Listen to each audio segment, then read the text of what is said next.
দেখছি একের পর এক রেল দুর্ঘটনা ঘটছে, একের পর এক রেল দুর্ঘটনা প্রত্যেক সপ্তাহে।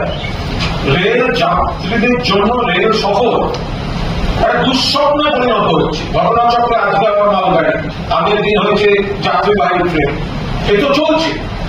যাত্রী সুরক্ষা, রেলওয়ে ট্র্যাকের রক্ষণাবেক্ষণ, রেলওয়ে প্রযুক্তিগত সিস্টেমের আপগ্রেডেশন, শূন্যপদ পূরণ, কোঅর্ডিনেশন সিস্টেম, এই গোটাটা ভেঙে পড়েছে। প্রাক্তন রেলমন্ত্রী হিসাবে মমতা বন্দ্যোপাধ্যায় যা যা শুরু করে গেছিলেন নিরাপত্তায়, এরা কিছুই করেনি। সেই জায়গায় একটা দেশবাসী যারা রেল সফর করেন তাদের বিপদের মধ্যে ফেলে দিচ্ছে।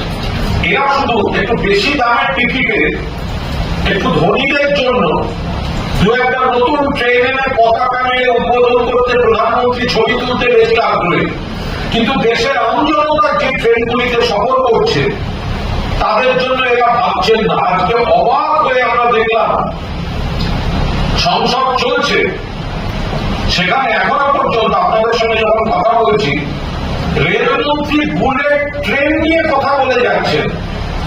সংসদে রেলমন্ত্রী বুলেট ট্রেন নিয়ে কথা বলে যাচ্ছেন, অথচ যে পরপর রেল দুর্ঘটনা রেলমন্ত্রী বলছেন না। এটা কাদের সরকার? এটা আমজনতার সরকার হতে পারে না। সংসদে দাঁড়িয়ে পরপর রেল দুর্ঘটনা আজও সকালে হয়েছে, আজও সকালে কাশির এলাকায় বেলাইন হয়েছে মালগাড়ি, আর সংসদে দাঁড়িয়ে বুলেট ট্রেন নিয়ে বিবৃতি দিচ্ছেন।